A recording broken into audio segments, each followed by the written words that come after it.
Thank you so much for making time for us. Karibu sana and welcome to Machakos, the place to be. Thank you and congratulations, yes. Being re-elected second term in office. Asante sana. I think it's a proof that the country has changed. It's not business as usual anymore. It's not politics as usual. People want to see their lives change and they want leaders who can bring them development, not just sycophants, not people who just follow a movement or follow a way, because that's how it has always been. Right. Let's take it back to the beginning. How was it? You come in, it's a new system of governance, you're the new governor, starting from scratch, the transition process. Talk to us through that. Transition was not very difficult for me because I'm lucky I was involved in writing of the County Government Act. I remember we went to a retreat somewhere and we looked at it, and that's when I decided I wanted to be governor, because I could see that the powers given to a governor are just second to the ones given to the president. You're basically the president of your own area. And because my heart was in changing the lives of our people, I was very focused about what I wanted to do. Transition was a bit interesting. I don't call it challenging. It was a bit interesting.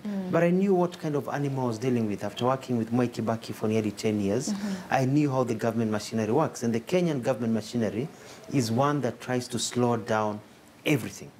It's one that tries to choke any good idea. So I knew what I was facing. Right. And so when we started, I knew that I had to put my foot down, I had to bulldoze, and I had to do things my way so that people understand what you're trying to do, because we are never in a hurry in Kenya. We are never in a hurry in Kenya. Okay. And public servants have this culture of ni mali ya umma. So they don't care whether you get the service today or tomorrow. So mwananchi anaumia huko, serikali nisaidie, but the public official is never in a hurry. Right. And rather to say that the times have changed. So for me, I knew what I was facing. Right. And finances coming down to the counties is one of the problem that's being flagged by most counties. Has it been an issue for you, especially in disbursement of that money? It's a challenge. It's a challenge. The last 5 years were a bit... When we started devolution, there was the feeling that Uhuru Kenyatta's government was not for devolution. And then we realized Uhuru Kenyatta did not have a problem with devolution. It was other people who were in coalition with him who had a problem with the devolution. Which people? People in his government had a problem with devolution. But he's the president. There are people who felt that maybe devolution was taking away power from the center, and they wanted things to continue the way they were. So we found a lot of bottlenecks, a lot of fighting. Do you mean CS level, advisor level? A lot, you know, the whole government machinery. A lot of people did not really understand devolution. And they did not understand that these were governments. Others thought we are still local governments or municipalities or counties, and that governors were mayors. They did not understand that these were actually governments, and that in Kenya we have 48 governments, one national government, and 47 county governments. And so we had to go to court a lot. There were many laws that were passed that are basically unconstitutional. There are many projects that were started that are basically unconstitutional. There was a big struggle. The national government did not want to let go. They wanted to enjoy the new constitution, but they did not want to enjoy the part that said, give power to the people. Right. And the people are on the ground. They wanted to make decisions still seated in Nairobi.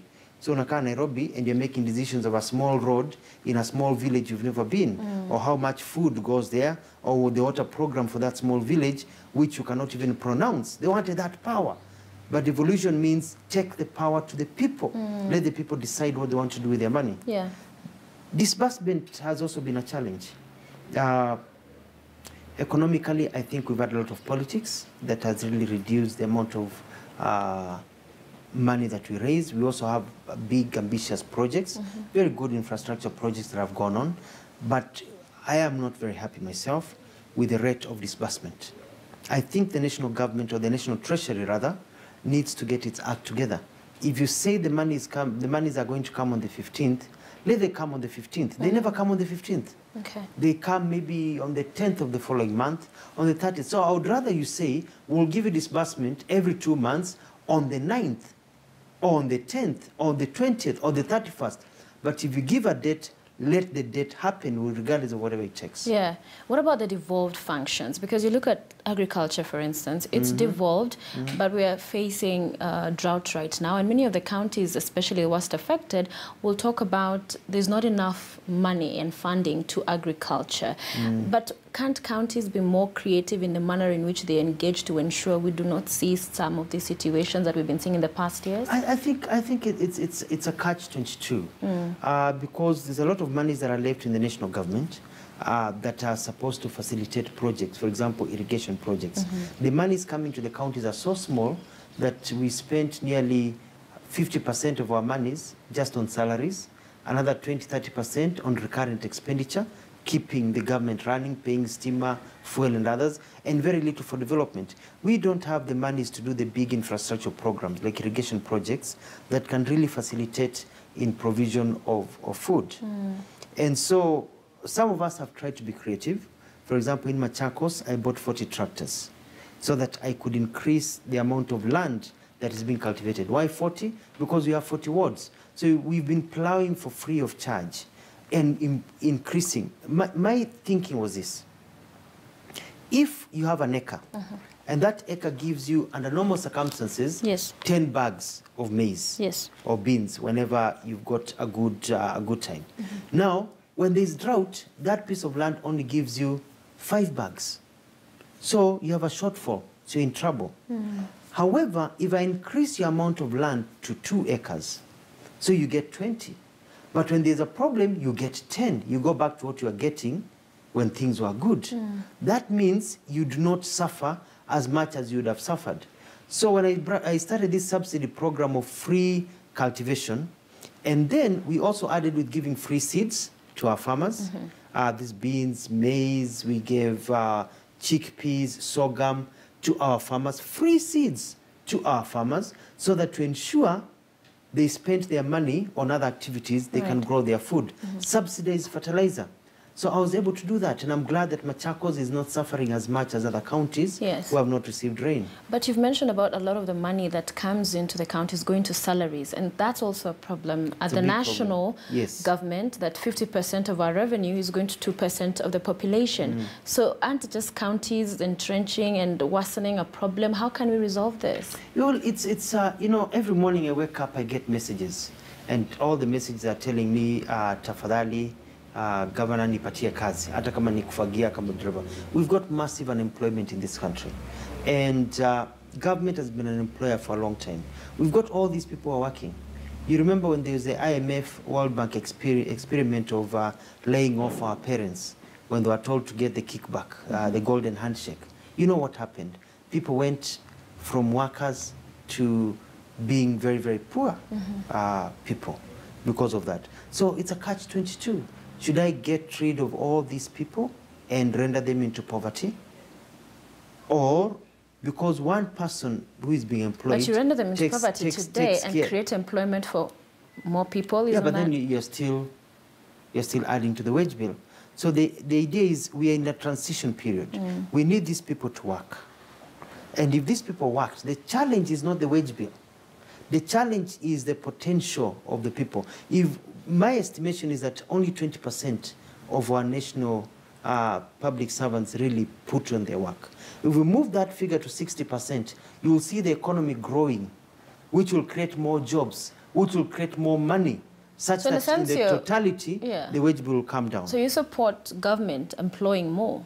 I'm not supporting a government employing more, but I don't support government just firing people arbitrarily. You know, we have to weed them out slowly, but we have to weed them out to something that they'll be able to do. Because today, if I shelved 1,000 people from my county government, or 2,000, watakula nini kesho? You know, we have to have heart. What will they eat?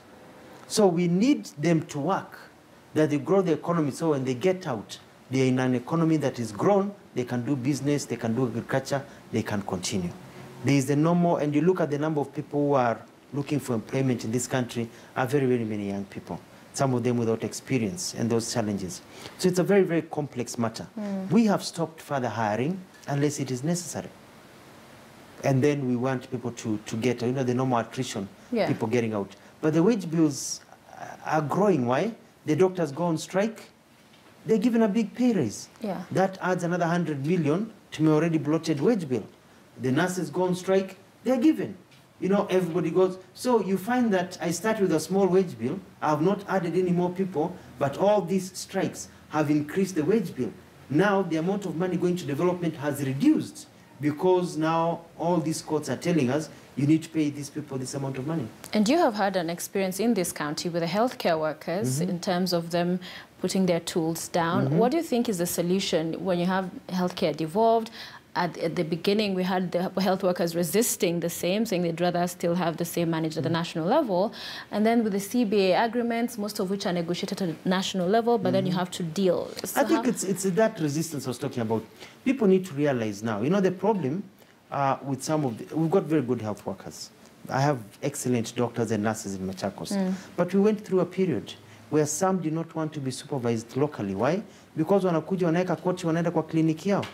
Now, when the governor is in town supervising you, it's very different than your supervisor being sitting in Afya House in Nairobi. So you have to come to work. And if you're being told you cannot continue working for this county because you've not been coming to work, then you start saying you're being aggrieved. When you start selling drugs to your own clinics, I can see I'm not supervising you from Nairobi. I'm supervising you from right here in Machakos. From people are looking at what you're doing. So you see, that's part of the resistance. Right. That was part of the resistance. But nonetheless, also, we are suffering from years of neglect of the health sector. You know, our doctors, our nurses, our pharmacists, our laboratory have not been treated very well. You look at these, what is called continuous assessment. They need to have opportunities to further their studies. They need to work in a clean, nice environment. They need to be secure. They also need to be insured. I mean, it's a pity you find a doctor saving a life, and yeye mwenyewe mtoto wake akiwa mgonjwa cannot even be able to afford to treat them because they have no insurance. So what we faced as counties was a backlash of about 20, 30 years of poor policies. Yeah. Do you think your priorities were right from the beginning? Because you came in, we saw the many ambulances, we saw the police vehicles. We're not hearing as much activity as we saw at the beginning. Is it because you've gotten a time to sit back, reflect, and replan and strategize? Not necessarily. What we started with are projects that are ongoing. You see, I have the advantage of being, you know, on my second term. So we started projects. The ambulance project has carried over 110,000 people, saved lives. No, you no longer see children being born by the roadside. You no longer see mothers being carried with wheelbarrows. I have an ambulance in every location. We have the best response time in Africa right now. 5 to 8 minutes, an accident happens, an ambulance is there saving lives. So we've saved lives. We're starting to look like one of the Western countries in terms of our response. So our healthcare has improved. I have the cleanest and the best hospitals in the whole of the country. Go to Machakos level 5. Our mothers are taking warm showers while they are, you know, in the maternity. We are continuing. We are changing the way our health facilities look like, our dispensaries. So we are making sure their medicine, yes, there are challenges here and there, but we are working on them. And I'm providing in Machakos the best health services forever. So once we launch that, we don't have to keep on launching it. Again, that is continuing. I am building more roads. There are more road activities and construction activities in Machakos County than any other county in Kenya. We have more roadworks being done. I'm the only governor to build tarmac highways. We built Kidimani Makutano, and they are there. You can drive by there. People made propaganda, wakanyamaza. The roads are there. People enjoying the roads.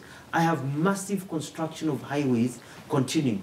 National government projects, World Bank funded that have gone and looked for the money. My own road, 5 to 10 roads continuing. No other governor has completed tarmac roads the way I have. So we have done so much, and they are continuing. And the criticism, yes. Look at Machakos is now one of the safest counties. Why? We have over 500 CCTVs, going on now to 700. We have the police response vehicles. Nobody now, you don't call the police and they ask you, tuma pesa, tuma fuel, tuma gari. They come.